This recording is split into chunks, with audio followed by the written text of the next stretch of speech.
Hi friends, welcome back to our channel. ఈరోజు మన కిచెన్లో బియ్యము పప్పులు నానబెట్టకుండా, పిండిని పులియబెట్టకుండా కేవలం 10 నిమిషాలలో అప్పటికప్పుడు ఇన్స్టెంట్గా క్రిస్పీగా దోశను ఎలా చేయాలో చూపించబోతున్నానండి. చాలా మంచి కలర్తో, మంచి క్రిస్పీగా, చాలా అంటే చాలా రుచిగా ఉంటుందండి. ఉదయం పూట హడావిడిగా ఉన్నప్పుడు, టిఫిన్‌కి ఏ పిండి లేనప్పుడు అప్పటికప్పుడు ఇలా 5 నిమిషాల్లో రెడీ చేసుకోవచ్చండి. పిండినైతే మార్నింగ్ బ్రేక్‌ఫాస్ట్‌లోకైనా ఈ దోసని మనం ఈవినింగ్ డిన్నర్‌లోకైనా చేసుకోవచ్చు. మరి ఆలస్యం చేయకుండా ఇన్స్టెంట్‌గా చేసే ఈ క్రిస్పీ దోసలను ఎలా చేయాలో చూద్దాం రండి. ముందుగా మిక్సీ జార్ తీసుకొని దాంట్లో 1 కప్పు గోధుమ పిండి వేసుకోవాలండి. అన్ని కొలతలు ఒకదాంతోనే తీసుకోవాలండి. కప్పు, గ్లాసు దేనితోనే తీసుకుంటే మనకు కొలతలు అనేవి కరెక్ట్ వచ్చి దోసలు కూడా పర్ఫెక్ట్గా వస్తాయండి. అదే కప్పుతో 1 కప్పు బియ్యపిండి వేసుకోవాలండి. బియ్యపిండి వేసుకోవడం వల్ల క్రిస్పీగా వస్తుందండి దోశ అయితే.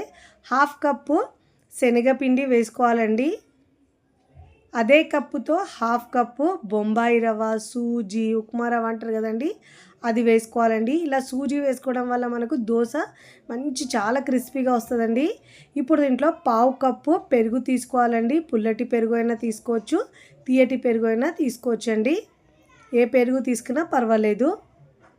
ఇప్పుడు దీంట్లో అదే కప్పుతో 2 కప్పుల వాటర్ వేసుకోవాలండి. పిండిని మరీ పల్చగా చేసుకోవద్దు. ఒకవేళ గ్రైండ్ చేసుకోవడానికి మీకు కాస్త కష్టం అనిపిస్తే 1/4 కప్పు దాకా వాటర్ చూసుకొని యాడ్ చేసుకోండి.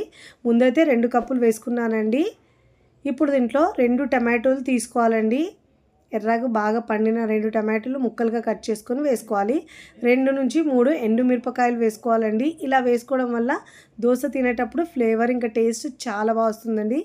జీలకర్ర 1 టీ స్పూన్ దాకా వేసుకోవాలి. ఇలా వేసుకొని వీలైనంత వరకు మెత్తగా గ్రైండ్ చేసుకోవాలండి.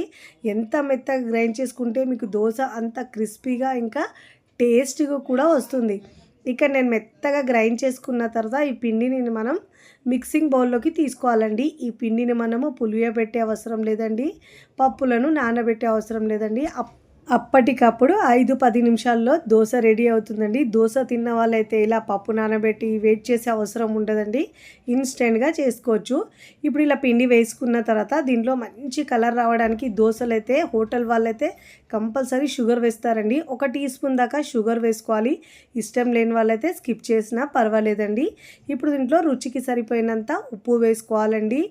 ఇలా షుగర్ వేసుకొని చేసుకుంటే దోశలు మనకు హోటల్లో ఎలా కలర్ వస్తుందో అదే కలర్ వస్తుందండి. చాలా బాగుంటుంది. ఆ కలర్కి చూస్తుంటేనే తినేయాలనిపిస్తుంది, అంత మంచి కలర్ వస్తుందండి. ఇప్పుడు సోడాను, ఉప్పు వేసుకున్న తర్వాత బాగా మిక్స్ చేసుకోవాలండి. ఒక 2 నుంచి 3 నిమిషాలు ఇలా మిక్స్ చేసుకోవాలి. ఫస్ట్ టైం నా ఛానల్ చూస్తున్న వాళ్ళు ప్లీజ్ నా ఛానల్ని సబ్స్క్రైబ్ చేసుకోండి, లైక్ చేయండి, పక్కనున్న బెల్ ఐకాన్ని ప్రెస్ చేయండి. ఇలా ప్రెస్ చేయడం వల్ల నేను పెట్టే వీడియో నోటిఫికేషన్ ముందుగా మీ హోమ్ పేజ్కి వస్తాయండి. ఇక్కడ మనము ఈ బ్రేక్ఫాస్ట్ని ఇన్స్టెంట్గా చేస్తున్నాం కాబట్టి దీంట్లో ఈనో లేకపోతే సోడా అయినా వేసుకోవచ్చండి. నేనైతే ఇక్కడ వంట సోడా 1/4 టీ స్పూన్ దాకా వేసుకోవాలండి, అంతకంటే ఎక్కువ అవసరం ఉండదు. పిండిని ఇలా బాగా మిక్స్ చేసుకోవాలండి. ఇలా బాగా మిక్స్ చేసుకుంటే పిండి లైట్గా అయి చాలా బాగా వస్తాయండి దోశలు అయితే. స్టవ్ మీద పెనం పెట్టుకొని వాటర్ చిలకరించుకొని బాగా వేడైన తర్వాత ఇలా టిష్యూ పేపర్ లేదంటే క్లాత్తో తుడుచుకున్న తర్వాతనే మంటను లో ఫ్లేమ్లో ఉంచి ఒక 2 నుంచి 2 గరిటెలు వేసుకోవాలండి. ఇలా వేసుకొని వీలైనంత వరకు పల్చగా స్ప్రెడ్ చేసుకోవాలండి. పల్చగా స్ప్రెడ్ చేసుకుంటే మనకు అంత క్రిస్పీగా వస్తుందండి దోశ అయితే. మంటను హై ఫ్లేమ్లో ఉంచితే దోశ ఏమో అంత క్రిస్పీగా రాదండి. మంటను మీడియం ఫ్లేమ్లో ఉంచి అన్ని వైపుల్లో చక్కగా కాల్చుకుంటూనే మనకు క్రిస్పీగా వస్తుందండి. ఇప్పుడు ఇలా పైన తడి ఆరిన తర్వాత ఒక 1/2 టీ స్పూన్ దాకా ఆయిల్ వేసుకోవాలండి. ఆయిల్ వేసుకున్న తర్వాత మంచి కలర్ వచ్చి క్రిస్పీగా అయ్యే వరకు ఇలా తిప్పుతూ మంచిగా కాల్చుకోవాలండి. చూడండి, ఇలా మంచి క్రిస్పీగా కాల్చుకున్న తర్వాత మీకు నచ్చిన విధంగా ఫోల్డ్ చేసుకొని ప్లేట్లోకి తీసుకోవచ్చండి. చూడండి ఇలా ఎంత క్రిస్పీగా వచ్చింది, చూస్తుంటేనే తెలుస్తుంది మీకు ఎంత క్రిస్పీగా వచ్చిందో. ఇప్పుడు ప్లేట్లోకి తీసుకోవాలండి దోశను. చూడండి కలర్ కూడా ఎంత బాగా వచ్చిందో. ఇదే విధంగా మిగతా పిండితో 1 బై 1 వేడివేడిగా దోశలు వేసుకోండి. ఇదే విధంగా ప్రతిసారి దోశ వేసినప్పుడు వాటర్ చిలకరించిన తర్వాత టిష్యూ పేపర్తో తుడుచుకున్న తర్వాతనే దోశలు వేసుకోండి. అప్పుడే చాలా మంచిగా క్రిస్పీగా వస్తాయండి. ఇలా పైన తడి ఆరిన తర్వాత ఇలా ఆయిల్ వేసుకొని చక్కగా 2 వైపులో క్రిస్పీగా కాల్చుకొని ప్లేట్లోకి తీసుకోవాలి. నేనైతే ఇక్కడ దోసలను కాల్చుకున్న తర్వాత ఇప్పుడు సర్వింగ్ ప్లేట్లోకి సర్వ్ చేసుకోవాలండి. చూస్తుంటేనే ఎప్పుడెప్పుడు తినాలనిపిస్తాయండి. అంత క్రిస్పీగా మంచి కలర్ఫుల్గా చాలా టేస్టీగా ఉంటాయండి. ఎలాంటి పిండి నానబెట్టకుండా అప్పటికప్పుడు 5-10 నిమిషాల్లో ఇలా రెడీ చేసుకోవచ్చండి. మార్నింగ్ పూట హడావిడిగా ఉన్నప్పుడు బ్రేక్ఫాస్ట్కి పిండి లేనప్పుడు ఇన్స్టెంట్గా చేసుకోవచ్చండి. రుచి అయితే చాలా చాలా బాగుంటుందండి. ఈ ఇన్స్టెంట్గా క్రిస్పీగా చేసుకునే దోశ మీకు నచ్చితే తప్పకుండా ట్రై చేయండి. ట్రై చేసి ఎలా కుదిరిందో కామెంట్ ద్వారా తెలియచేయండి. మీకు నచ్చిన చట్నీతో సర్వ్ చేసుకోండి. రుచి అయితే చాలా చాలా బాగుంటుందండి. ఇలా ఇన్స్టెంట్గా చేసినా కానీ చాలా క్రిస్పీగా ఉంటాయండి. 1కి 4 తినేస్తారు, అంత కమ్మగా ఉంటాయండి.